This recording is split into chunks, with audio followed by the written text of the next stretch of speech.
Assalamualaikum warahmatullahi wabarakatuh. Kita jumpa kembali di sini. Ibu akan membahas tentang soal SBMPTN 2018 Mapel Geografi. Kita langsung saja. Yang pertama itu ini BTW ini paket 630 ya, nomor 16 sampai nomor 30. Yang pertama itu soalnya penyebab terjadinya danau air asin seperti Danau Satonda di Bima, Nusa Tenggara Barat adalah kira-kira apa? Nah, ini bentukan dari Danau Satonda di NTB. Nah, Gunung Satonda ini terbentuk karena adanya aktivitas vulkanik dari Gunung Satonda belasan tahun yang lalu. Air danau tersebut asin karena si batuan air laut itu terperangkap dalam batuan yang ada di danau tersebut dalam proses pembentukannya. Oleh karena itu airnya terasa asin walaupun ya air danau. Berarti jawabannya adalah jawabannya C.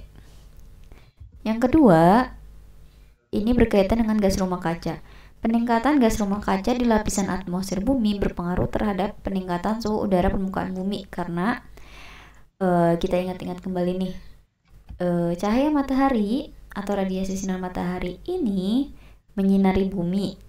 Dari bumi radiasi itu harusnya dipantulkan kembali. Namun karena adanya gas rumah kaca, radiasi yang harusnya dipantulkan dia jadi terperangkap di dalam bumi yang menyebabkan adanya peningkatan suhu udara di permukaan bumi. Jawaban yang tepatnya itu adalah A, menghambat radiasi bumi. Menghambat radiasi bumi di sini dia menghambat terpantulnya kembali radiasi yang dipantulkan oleh bumi gitu. Jadi memperangkap si radiasinya. Soal ketiga, karakteristik fisik tanah yang dapat terjaga dengan adanya rotasi tanaman pada budidaya pertanian berkelanjutan adalah rotasi tanaman itu artinya misalnya awalnya nanam jagung, lalu pada musim tanaman selanjutnya nanam apa gitu. Jadi ada rotasi. Hal ini menyebabkan perubahan struktur dari tanah itu sendiri. Karena adanya perubahan struktur, maka unsur hara dan udara itu dapat mengalami pertukaran atau sirkulasinya akan menjadi lebih baik. Oleh karena itu jawabannya B. Yang keempat, kekayaan ikan di Indonesia banyak hilang dicuri oleh nelayan asing karena walaupun ya garis batas wilayah laut Indonesia ini sudah ada gitu ya, namun secara teknisnya kita tidak bisa melihat secara jelas. Oleh karena itu sangat rawan akan pencurian oleh nelayan asing kekayaan laut Indonesia gitu. Jadi jawaban yang tepatnya adalah D.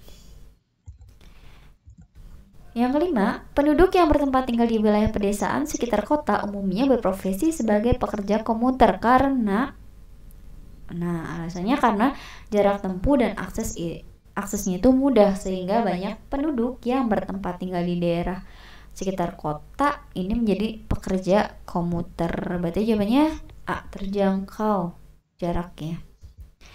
Soal nomor 6, identifikasi bangunan sekolah dan hotel dapat dilakukan melalui interpretasi foto udara dengan menggunakan, jawabannya adalah A, bentuk dan pola. Karena untuk sekolah dia memiliki pola dan bentuk sendiri, hotel juga memiliki pola dan bentuk sendiri. Oleh karena itu kita dapat membedakan atau mengidentifikasi antara bangunan sekolah dengan bangunan hotel. Jawabannya A.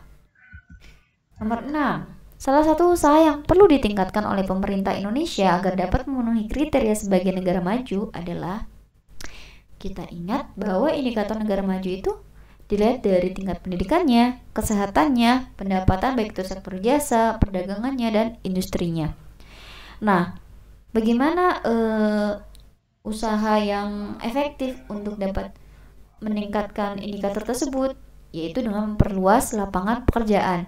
Dengan meluasnya lapangan pekerjaan, maka kesejahteraan penduduk akan meningkat juga. Kalau penduduknya sejahtera, maka pendidikan dan kesehatan juga akan terpenuhi. Seperti itu. Jadi jawabannya adalah C. Yang nomor 8, sumber energi biomasa biasanya dimanfaatkan untuk pemenuhan kebutuhan energi bagi masyarakat pedesaan. Karena kita ingat bahwa energi biomasa ini berasal dari bahan-bahan organik, di mana bahan-bahan organik ini sangat melimpah di daerah pedesaan. Oleh karena itu, pemanfaatannya itu dapat dilakukan dengan baik. Jawaban yang tepat adalah D, karena bahannya melimpah gitu. Nomor 9, proses pembentukan bukit barisan di Sumatera lebih disebabkan oleh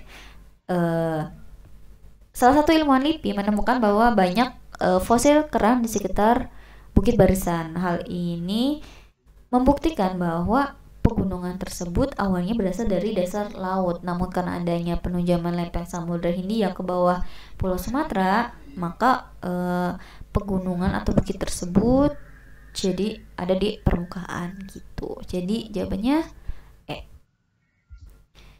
Nomor 10, ini soal sebab akibat. Ketidakmerataan persebaran penduduk antar wilayah di Indonesia dapat dilakukan dengan menerapkan konsep lokasi relatif. Sebab hasil kajian kependudukan tidak dapat menunjukkan secara pasti jumlah dan konsentrasi penduduk Indonesia.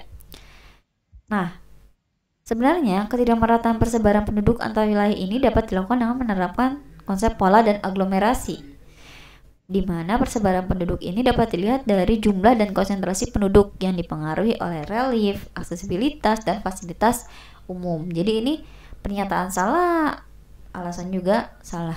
Jadi jawabannya E.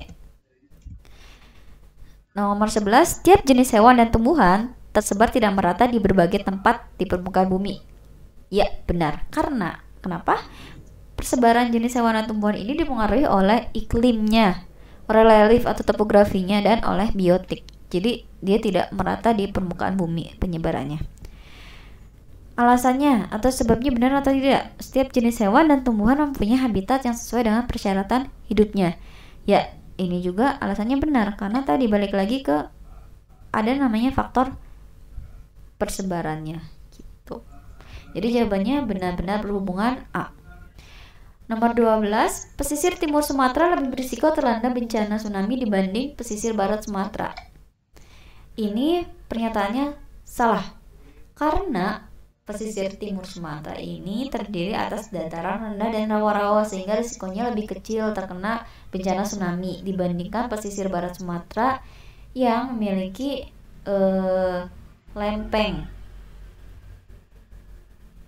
Di sini lempeng Eurasia dan lempeng Indo-Australia, sehingga pergerakan lempeng ini menyebabkan daerah pesisir barat Sumatera rawan terhadap bencana tsunami. Jawabannya D. Salah, benar. 13, faktor yang menyebabkan tingginya angka perkawinan dini di beberapa wilayah pedesaan Indonesia adalah yang pertama, rendahnya tingkat pendidikan. Benar ya, karena tingkat pendidikan yang rendah menyebabkan pengetahuan mereka tentang pernikahan, perkawinan juga rendah gitu. Yang kedua, pengaruh budaya setempat. Iya, karena perkawinan dini ini telah menjadi budaya di wilayah itu, jadi pengaruhnya akan sangat besar. Yang ketiga, tingginya tekanan ekonomi. Ya, karena tekanan ekonomi yang besar, pendidikan yang rendah, mereka jadi ya udahlah nikah aja gitu. Jadi perkawinan dini ini salah satunya disebabkan karena tingginya tekanan ekonomi. Yang keempat, eratnya hubungan kekeluargaan. Ini juga salah satu faktor yang menyebabkan tingginya angka perkawinan. Jadi semuanya benar jawabannya E. 14. Secara kartografis, tujuan penggunaan warna pada pembuatan peta tematik adalah untuk yang pertama menunjukkan klasifikasi objek. Ya, benar karena warna yang berbeda itu berarti objeknya juga berbeda. Kayak misalnya air itu kan warnanya biru, ada biru muda, ada biru, tapi itu kan ada airnya kayak danau, sungai gitu. Itu menunjukkan klasifikasi objek. Terus menyajikan jumlah objek, no, salah. Yang ketiga membedakan jenis objek, ya benar karena warna yang berbeda menunjukkan objek tersebut juga berbeda gitu. Jadi jawabannya 1 dan 3 B. Soal terakhir, pengendalian eksploitasi sumber daya alam tak terbarukan di Indonesia perlu digalakkan karena sumber daya alam tak terbarukan ini jumlahnya tuh terbatas dan untuk pembentukannya itu lama seperti minyak bumi. tadi sumber energi tak terbarukan jumlahnya terbatas dan pembentukannya itu berlangsung lama. Berarti jawabannya B gitu. Oke, sekian dari Ibu, sampai jumpa di pertemuan selanjutnya.